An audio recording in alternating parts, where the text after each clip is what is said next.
Assalamualaikum warahmatullahi wabarakatuh. Waalaikumsalam warahmatullahi wabarakatuh. Bismillah walhamdulillah. Wassalatu wassalamu ala rasulillah Sayyidina Muhammad ibn Abdullah wa alihi wa sahbihi wa mawala. La hawla wa la quwwata illa billah, amma ba'du. Yang saya hormati segenap pengurus Masjid At-Taqwa Bintaro Sektor 3 dan pimpinan Majelis Taklim pada kesempatan pagi hari ini, saya sampaikan salam takzim yang sebesar-besarnya. Bapak-bapak, ibu-ibu sekalian yang berbahagia, para pemirsa dimanapun Anda berada, pada pagi hari ini kita ingin membicarakan sebuah dimensi, satu anak tangga di antara anak-anak tangga yang menjadi wasiat, yang menjadi pedoman di dalam menapaki jalan sebuah kehidupan Islami. Artinya Islam itu kalau diibaratkan menjadi sebuah sabil, sebuah perjalanan, sebuah tarikah perjalanan, maka ada fase-fase di mana orang harus memperhatikan sehingga dia bisa sampai ke tempat tujuan. Nah, kalau Islam itu digambarkan di tempat yang tinggi, maka ada anak tangga, di mana anak tangga itu akan menghantarkan langkah seseorang dari satu tapak ke tapak yang lain sehingga dia sampai ke tempat akhir yang dituju sebagai seorang muslim yang bertakwa itu. Nah, di kalangan para sufi itu ada yang disebut dengan al-wasayat tis'ah, 9 wasiat sufi. Itu diambil dari intisari hadis-hadis Nabi kita Muhammad sallallahu alaihi wasallam. Nah, kalau para pemirsa, bapak-bapak, ibu-ibu mengikuti kajian kitab Riyadhus Shalihin, maka di dalam indeksnya kita bisa mengetahui sebelum pada hal-hal yang sangat krusial, hal-hal yang sangat mendalam, di depan di halaman pertama itu ada urutan 9. Ya, 9 mohon maaf, 9 tahapan, 9 wasiat, 9 anak tangga yang menghantarkan seseorang untuk mengerti apa yang disebut dengan dinul Islam itu tadi. Nah, di dalam kitab Riyadhus Shalihin itu dan para sufi, kitab-kitab tasawuf seperti Imam Al-Ghazali, Imam Qushairi, Zainuddin Al-Malibari, termasuk Syekh Nawawi Al-Bantani dan lain sebagainya, mengikuti pola yang diajarkan atau yang dibuat oleh Al-Imam Abu Zakaria Yahya bin Syaraf An-Nawawi, pengarang kitab Riyadhus Shalihin itu. Nah, yang level yang pertama, tingkatan yang pertama itu taubat. Yang kedua as-sabru, sabar. Yang ketiga al-muraqabah, merasa diperhatikan oleh Allah. Kemudian yang kelima itu yakin. Yang keenam tawakal. Ketujuhnya istiqomah. Kedelapannya mujahadah, memaksakan diri, mengupayakan secara maksimal di dalam melakukan sebuah kebaikan. Kemudian yang 9 al-muhafazah ala sunan atau alal a'mal. Itulah 9 anak tangga yang harus dilalui bagi orang yang ingin beragama secara baik dan benar. Nah, yang pertama taubat, yang kedua sabar. Di dalam hal tertentu kadang dibalik, awalnya sabar kemudian taubat. Nah, pada kesempatan ini kita melihat anak sabar, anak tangga tentang kesabaran ini pada level yang pertama. Tentunya ini sangat dipahami ketika pembahasan tentang taubat sudah bisa dipahami secara baik dan benar. Sabar itu sendiri, ya, banyak ulama-ulama yang merumuskan tentang sabar. Seperti kitab yang kita baca ini, Al-Habsun nafsi ala ta'atillah bil muhafazati alaiha dawaman. Sabar itu ketika seseorang mampu menahan dirinya untuk melakukan ketaatan dengan memelihara ketaatan itu secara terus-menerus. Itu yang disebut dengan sabar. Tapi ada juga yang mengatakan lebih mudah, sederhana. As-sabru tarku syakwa wal adha. Sabar itu ketika seseorang tidak mengeluh dengan kondisi apapun juga, dan dia tidak melakukan hal-hal yang tidak menyenangkan. Jadi dalam sikap, dalam ucapan, dan perbuatannya tidak melakukan hal-hal yang mengecewakan. Seakan dia menjadi sangat ridho dan itu yang terbaik yang diberikan Allah kepada dirinya. Nah, itu yang disebut dengan sabar. Jadi tarku syakwa wal adha. Dia tidak mengeluh dengan kondisi apapun dan dia tidak melakukan hal-hal yang sifatnya tidak terpuji, baik sikap, perbuatan maupun ucapan itu tadi. Nah, Bapak-bapak, ibu-ibu sekalian yang berbahagia, kalau kita sudah mengerti apa itu sabar, kemudian ada level-level yang mesti kita lalui, maka kita pada kesempatan ini ingin memperdalam, ya, pengertian dari sabar itu sendiri sebagai kunci di dalam seseorang menggapai sebuah kesuksesan. Nah, sukses itu sendiri dalam pandangan manusia itu berbeda-beda. Kaum materialistis tentunya menganggap kesuksesan ketika segala sesuatunya sudah terpenuhi. Ya, rohaniawan akan mengatakan kesuksesan itu ketika setiap sesuatu itu bila memiliki nilai secara rohani. Nah, kalau kita lihat di dalam Al-Quran itu betapa kehidupan itu diorientasikannya itu untuk kepentingan akhirat. Walatan sanasibaka minad dunya. Tapi kau jangan melupakan tentang dunia. Jadi kalau dunia dengan akhirat itu orang lebih mementingkan akhirat tetapi dia tidak mengurangi nilai-nilai duniawiyah, maka orang itu sudah dianggap sukses.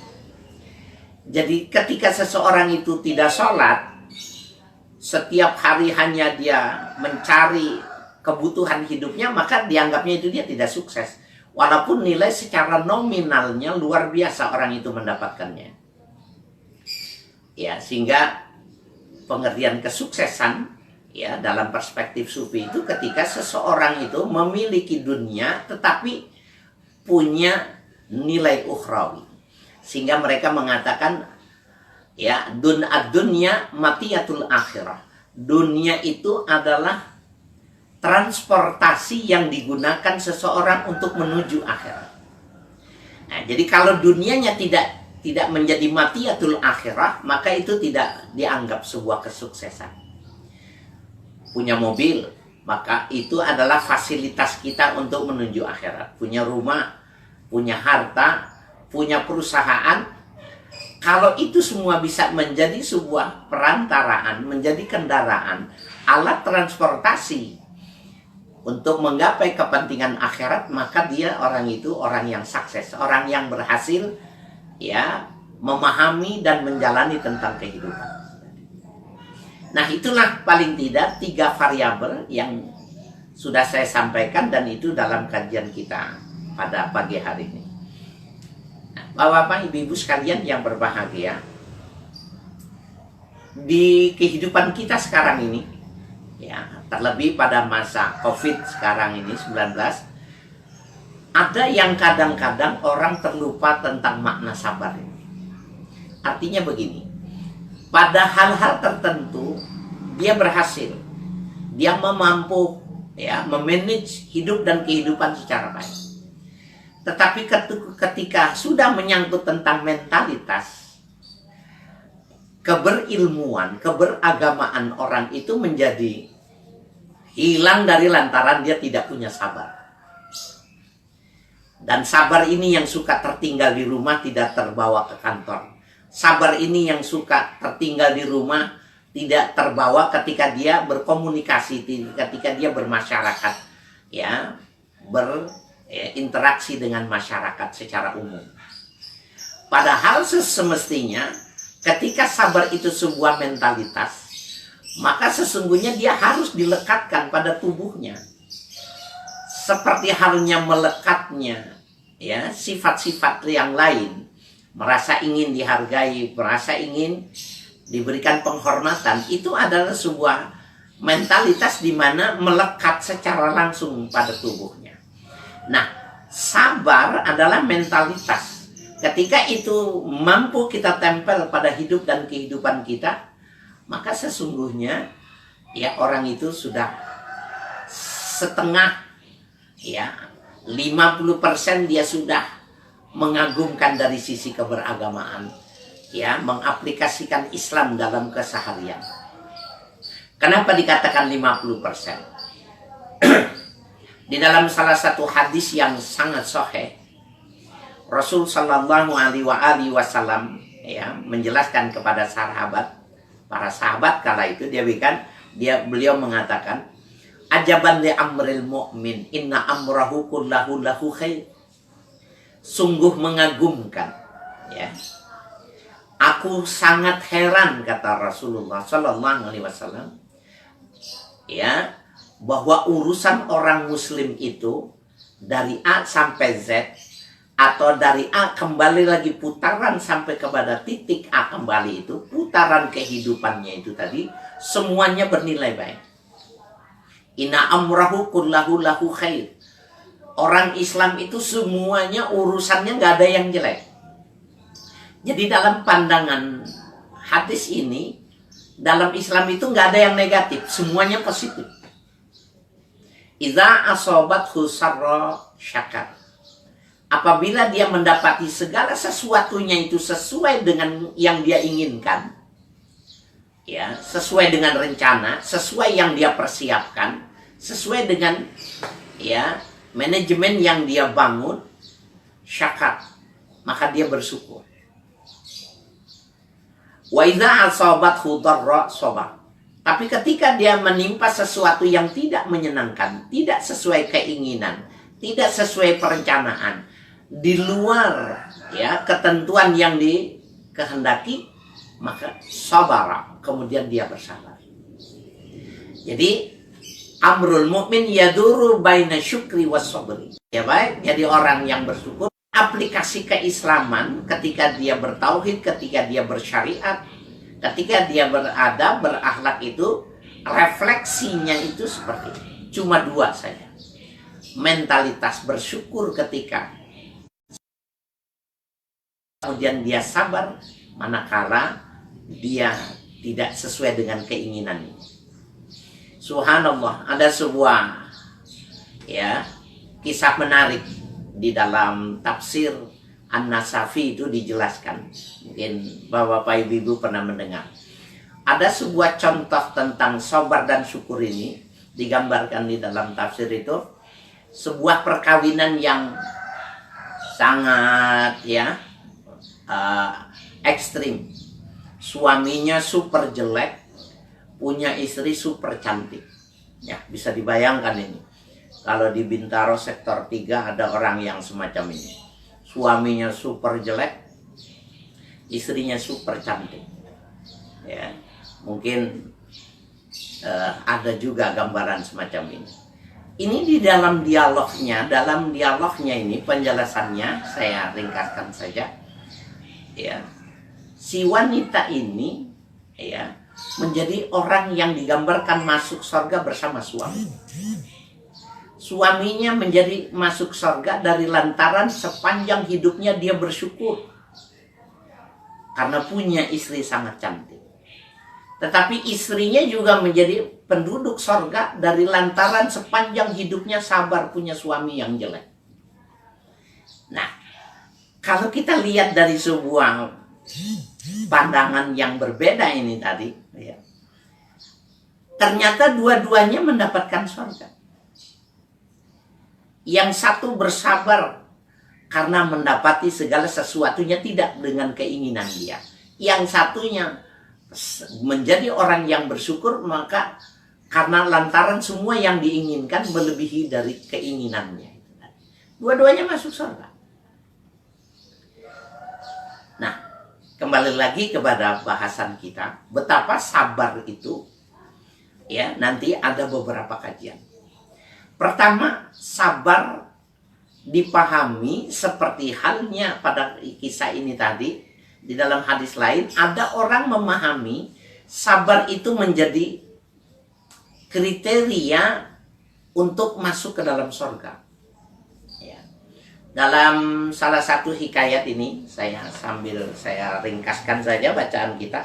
Ada satu riwayat hadis yang diriwayatkan oleh Atha bin Rabah, bahwa Ibnu Abbas pernah mengatakan kepada dirinya, ini sahabat Ibnu Abbas mendengar dari Rasul, kemudian dia menyampaikan kepada Atha bin Rabah, ya, karena Atha bin Rabah tidak mendengar langsung kepada Rasulullah.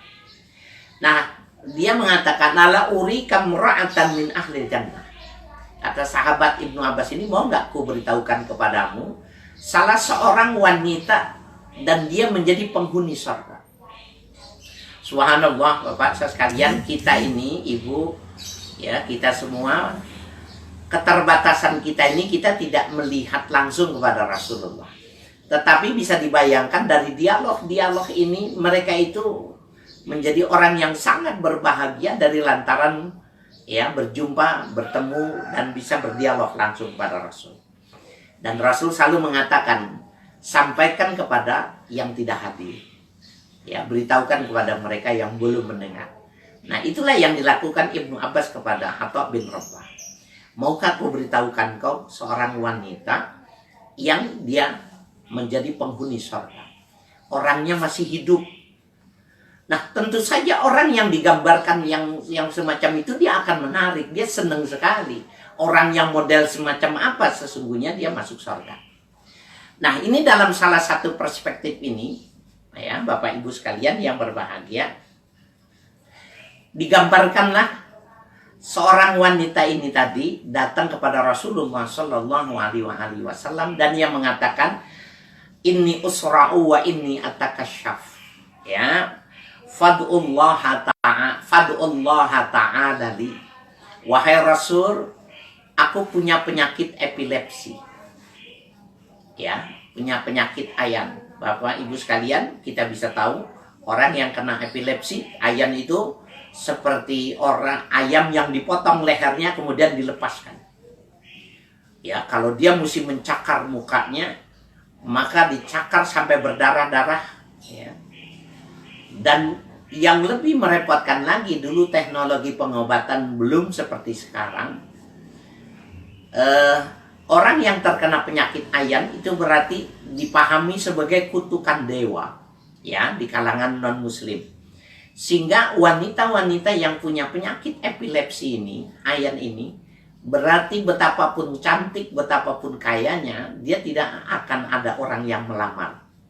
Pasti dia akan menjadi wanita yang, ya, membujang seumur hidupnya. Menjadi wanita yang tidak laku, tidak akan pernah dilamar. Berarti dia akan menjadi wanita yang tetap menyendiri. Nah, dia datang melaporkan itu kepada Rasulullah. Fad'ullah, mohon doakan kepada Allah untuk kesembuhanku itu. Subhanallah. Kalau kita lihat pada hadis-hadis yang lain, Rasulullah kalau dimintakan untuk mendoakan, beliau tidak menunda-nundanya, langsung didoakan. Itulah memang akhlak budi pekerti yang luhur semacam itu yang dilakukan oleh Rasul. Tetapi kepada wanita yang masih gadis ini, yang punya perspektif ke depannya masih jauh ini, Rasulullah berbeda. Sehingga Rasul mengatakan, in syi'ti sabarti walakil jannah. Kalau kau mau, kau sabar saja. Ya, ini masih koma ini, jangan cepat disimpulkan. In syi'ti sabarti walakil jannah. Kalau kau mau, sabar saja, maka kau akan masuk surga. Jadi gak usah diobatin. Ridho saja dengan penyakitmu ada pada dirimu itu, dengan keridoanmu terhadap, ya penyakitmu, sabar, mentalitas sabar kepada Allah Subhanahu wa taala, itulah yang membawamu kepada ya sebuah keberhasilan. Suruh sabar. Ya. Wa in syi'ti fad'ullaha ayyuafiyaki. Yang kedua, kalau kau mau aku doakan sekarang juga untuk kesembuhanmu. Subhanallah. Kalau saya dengan posisi opsi yang semacam ini, maka bisa jadi ini juga representasi gambaran tentang bapak dan ibu yang mendengarkan. Kira-kira pilih yang mana kalau Nabi menggambarkan, sabar saja, kau layak menjadi penghuni sorga, karena penghuni sorga itu adalah orang-orang yang ditempa kesabarannya. Tapi yang kedua, kalau kau mau, aku doakan sekarang juga, mudah-mudahan kesembuhanmu diberikan oleh Allah. Orang pasti akan memilih yang nomor dua. Sembuh dulu, bisa beribadah, bisa bersedekah, bisa melakukan ibadah haji dan lain sebagainya. Toh akhirnya masih masuk surga juga. Nah, yang mesti kita pahami, Nabi tahu persis bahwa wanita ini kalau tidak sembuh berarti dia menjadi perawan tua. Kalau dia tidak disembuhkan berarti dia akan dikucilkan. Ya.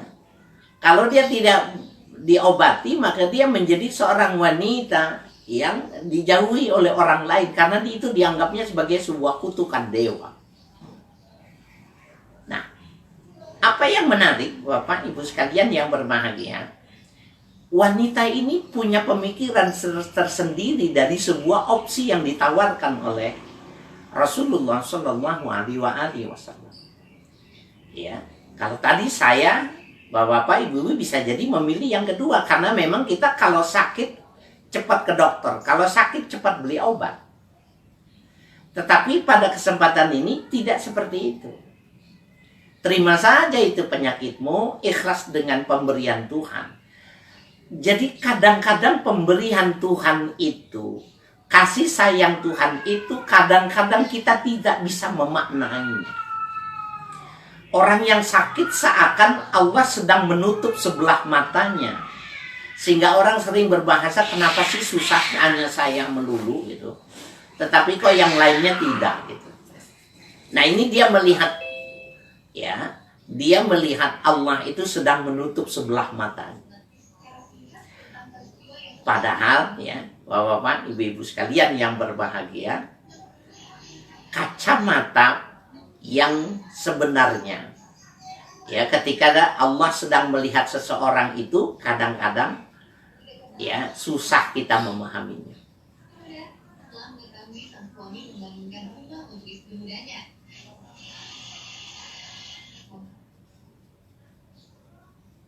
Oke, kita teruskan.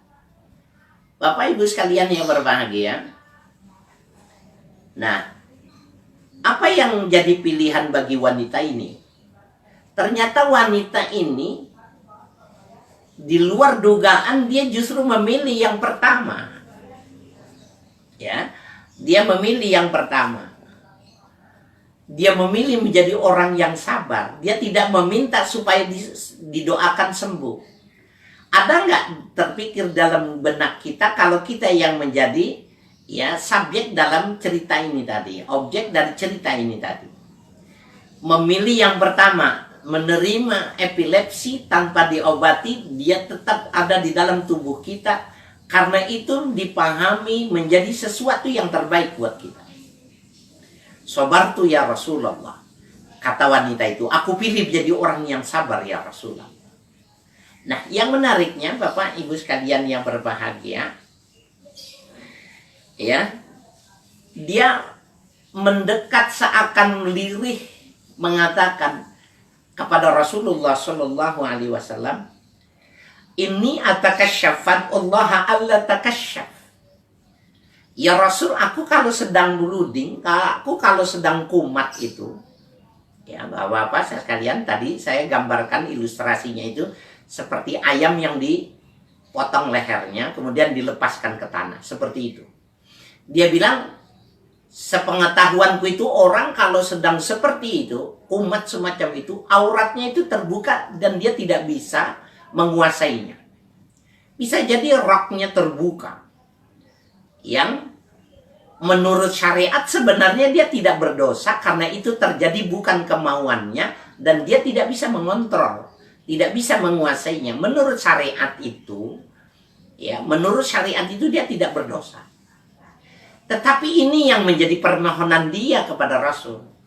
Wahai Rasul, sesungguhnya aku terbuka, tolong mohonkan kepada Allah Allah takasyaf agar supaya tidak terbuka. Cuma itu yang diminta.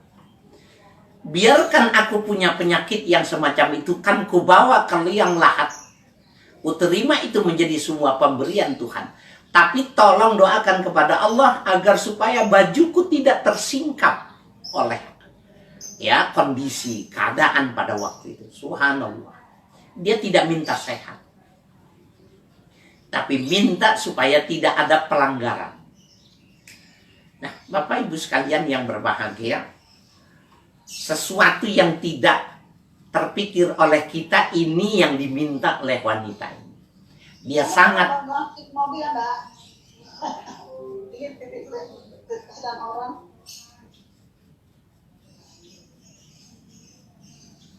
Tolong yang ikuti majelis ini ditutup ya.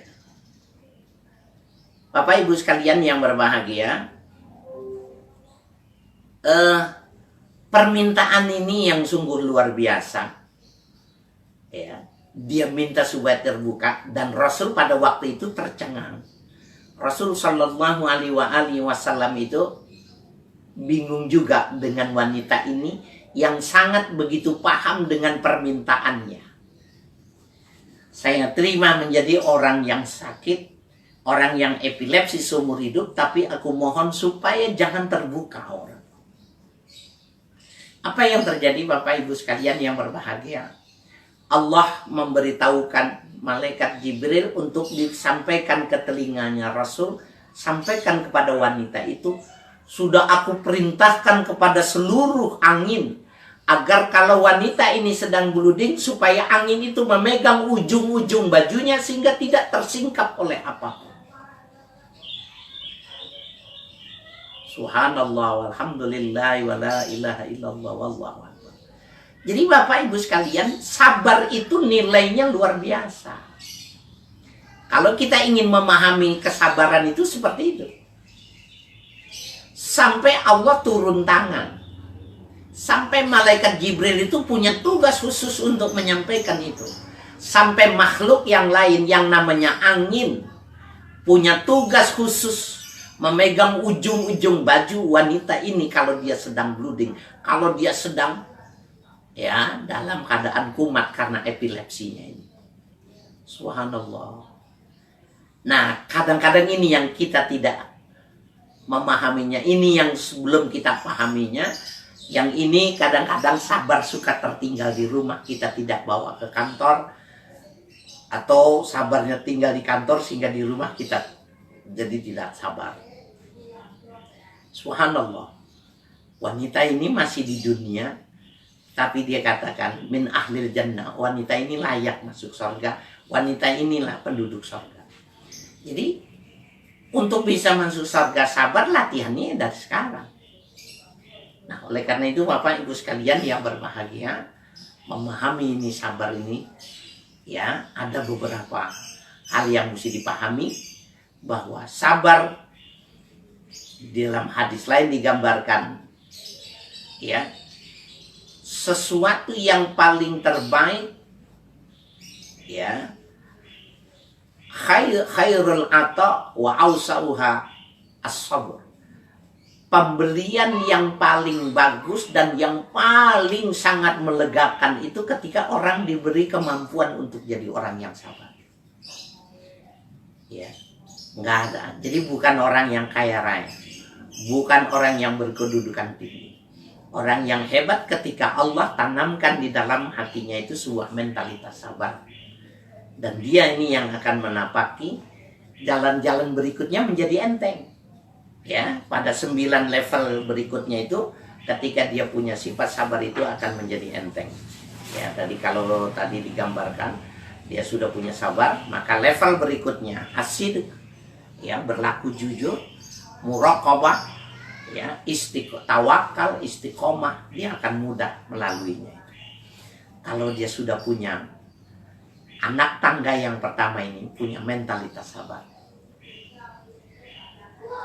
Ada lagi yang menarik dalam kajian tentang mentalitas sabar ini, Bapak, ya, Ibu sekalian yang berbahagia. Pada suatu ketika, ini ditulis oleh Al-Imam Abdul Karim Al-Kushairi, ya, dalam kitabnya itu. Ada satu peristiwa yang sangat luar biasa pada putaran Ka'bah di mana orang yang sedang melakukan tawaf. Seorang ulama, ya, yang sedang berada di Mekah melihat ada seorang kakek tua renta, ya, yang melakukan kebiasaan yang baik, ya, dan pada jam-jam tertentu dia secara istiqomah melakukan tawaf. Karena itu berulang, maka itu menjadi perhatian dia. Nah, jadi suatu saat dia lihat kakek tua ini tawaf, berputar dengan gerakan, ya, yang lamban mungkin menurut kita. 2 putaran, 3 putaran, kemudian sang kakek ini jatuh. Kemudian oleh orang-orang yang tawaf itu diangkat, dipinggirkan.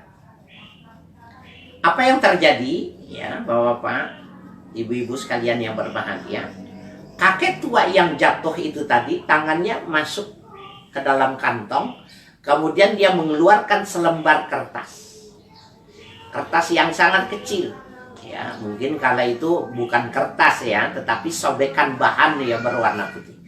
Dibacanya tulisan itu, dengan gemetar dibacanya. Pada saat dia membacanya itu, langsung dia berdiri tegap, berdiri kuat seperti layaknya anak yang baru 17 tahun. Gagah perkasa, kemudian dia melanjutkan tawafnya itu seperti anak muda.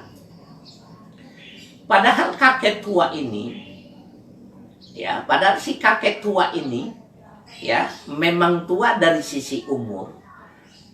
Bisa jadi orang yang kurang mendapatkan asupan gizi, ya, makannya kurang dan lain sebagainya, sehingga memang sudah lemah di atas lemah. Tetapi ketika dia membaca tulisan yang dikeluarkan dari kantongnya itu, dia menjadi seorang yang gagah perkasa, kuat sekali. Singkat cerita, ternyata besoknya pun dia jam yang sama itu datang lagi. Dia berputar lagi, pada putaran 1, 2, 3, 4 jatuh lagi. Oleh orang yang tawaf dipinggirkan. Dan seperti yang kita duga, seperti yang pertama itu, tangannya masuk lagi kemudian mengeluarkan sobekan dari bahan yang berwarna putih dibacanya. Ketika bibirnya bergerak membaca tulisan itu, kemudian dia berdiri menjadi orang yang gagah perkasa. Nah, ulama yang melihat kondisi semacam ini aneh.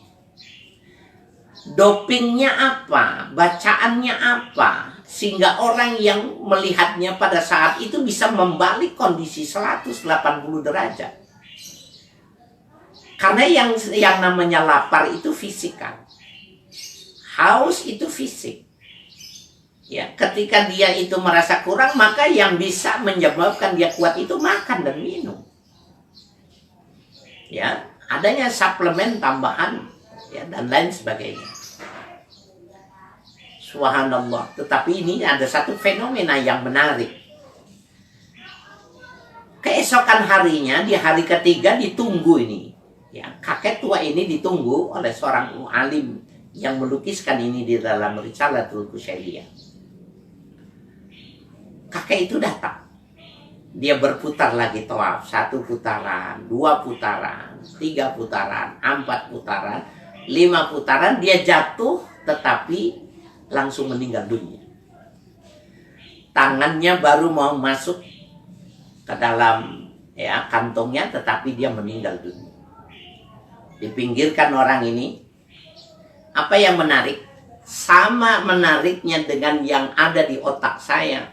Sama menariknya yang ada di otak pikiran bapak-bapak, ibu-ibu sekalian yang berbahagia. Artinya yang menarik bukan kematiannya. Tetapi kemarin itu apa sih? Sebenarnya sobekan kertas itu tulisannya apa sih bisa menjadi merubah? Ya, orang yang lemas bisa menjadi gagah perkasa.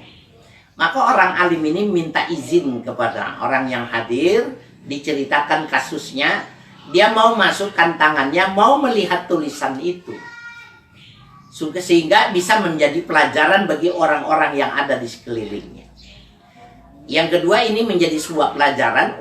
Dia minta dipersaksikan bahwa yang diambil itu bukan sesuatu yang berharga, bukan emas, bukan perhiasan. Tapi ada tulisan yang ingin dibacanya kemudian akan dikembalikan lagi karena itu milik dari ahli warisnya. Bapak Ibu sekalian, ketika dikeluarkan, dibaca tulisan itu sama orang alim. Apa kira-kira bapak-bapak, ibu-ibu bisa menderga ini? Tulisan ini apa ya yang menyebabkan dia semacam itu? Subhanallah, ya. Ternyata itu adalah kutipan Al-Quran. Ya. Subhanallah, ya. Kutipan yang sangat luar biasa. Sebuah kutipan yang jarang orang berpikir bahwa itu menjadi sebuah nutrisi rohani. Dan nutrisi itu seperti multivitamin yang super ketika disuntikan kepada orang yang lemes menjadi kokoh kembali. Ya, itu sebuah hal yang sangat luar biasa. Kutipan ayat itu ternyata menggambarkan, ya, wasbir alama asaba fa innallaha bihi alim.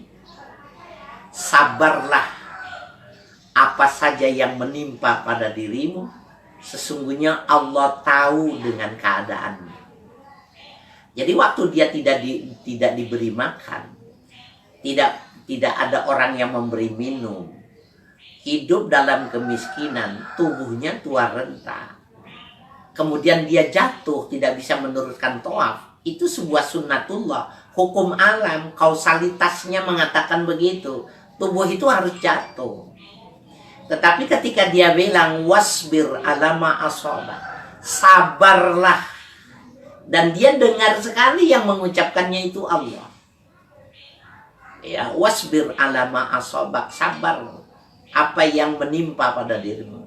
Fa innallaha bihi alim, sesungguhnya Allah tahu, Allah melihat, Allah tahu persis kondisi. Maka ketika dia bilang Allah tahu, Allah sedang melihat, maka dia menjadi nutrisi yang sangat luar biasa. Berdiri dia, kemudian dia menjadi semangat sekali. Nah, jadi saya ingin mengatakan sabar itu, ya, dia menjadi sebuah suplemen multivitamin yang bisa menyegarkan, yang bisa memberi ke seseorang itu menjadi sangat kuat, super kuat. Ketika dia pahami bahwa sebenarnya Tuhan yang menghendaki itu. Nah, jadi kita ingin membuat sebuah rumusan.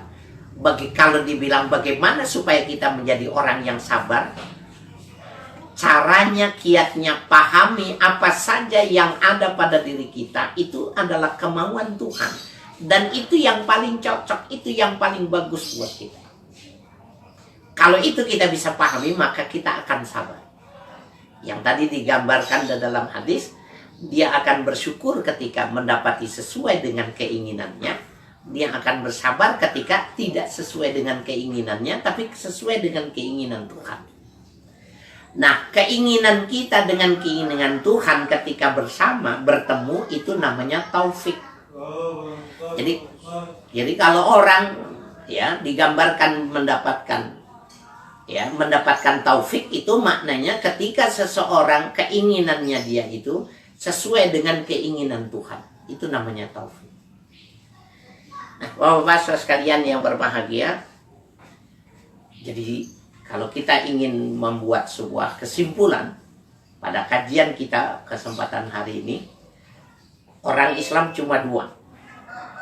Dia bersabar apabila dia mendapati sesuai dengan keinginan, dan dia sabar apabila tidak sesuai dengan keinginan, dan dia bersyukur apabila mendapati segala sesuatu itu sesuai dengan keinginan. Dan dari keinginan dia dengan keinginan Tuhan, dia mengedepankan keinginan Tuhan. Ini sesuai dengan dalam sebuah hadis qudsi, ana urid wa anta turid wa af'alu ma urid. Aku ini punya keinginan, kalian manusia juga punya keinginan, dan aku melakukan apa yang aku inginkan. Jadi yang konsep ikhtiar manusia itu adalah bagaimana keinginannya disesuaikan dengan keinginan Tuhan. Itulah yang disebut dengan taufik, ya. Jadi kalau kita minta diberikan taufik, biasanya billahi taufik wal hidayah, itu taufik pengertiannya semacam itu. Keinginan kita sesuai dengan keinginan Allah.